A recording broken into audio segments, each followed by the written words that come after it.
क्या हुआ जब स्वर्ग की सबसे सुंदर अप्सरा उर्वशी धरती के राजा से प्रेम कर बैठी? चलिए जानते हैं। स्वर्ग की सबसे सुंदर अप्सरा उर्वशी इंद्र की सभा में नृत्य कर रही थी। उसकी सुंदरता और कला से सभी देवता मोहित थे, पर उर्वशी का मन कहीं और था।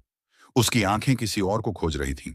एक दिन जब वह पृथ्वी पर भ्रमण कर रही थी, उसकी भेंट राजा पुरुरवा से हुई।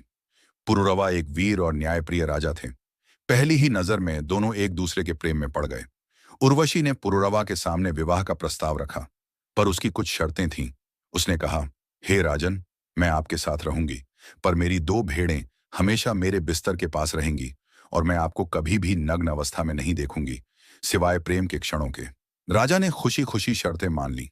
उर्वशी और पुरुरवा का जीवन प्रेम और आनंद से भर गया। उनका प्यार पृथ्वी पर एक मिसाल बन गया। स्वर्ग में देवता उर्वशी की अनुपस्थिति से बेचैन हो गए।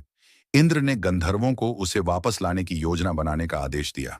एक रात जब राजा और रानी सो रहे थे, गंधर्वों ने चुपके से उर्वशी की भेड़ों को चुरा लिया। भेड़ों के मिमियाने की आवाज सुनकर उर्वशी जाग गई और चिल्लाई, कोई मेरे बच्चों को चुरा रहा है।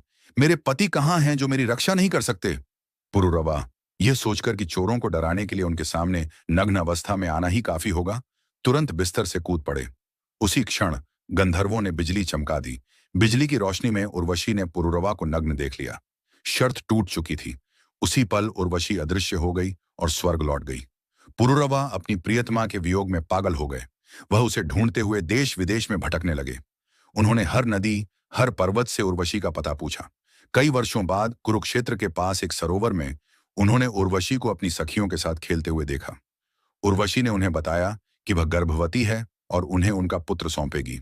उसने राजा से हर साल एक रात के लिए मिलने का वादा किया और इस तरह उनका प्रेम समय और लोगों से परे अमर हो गया।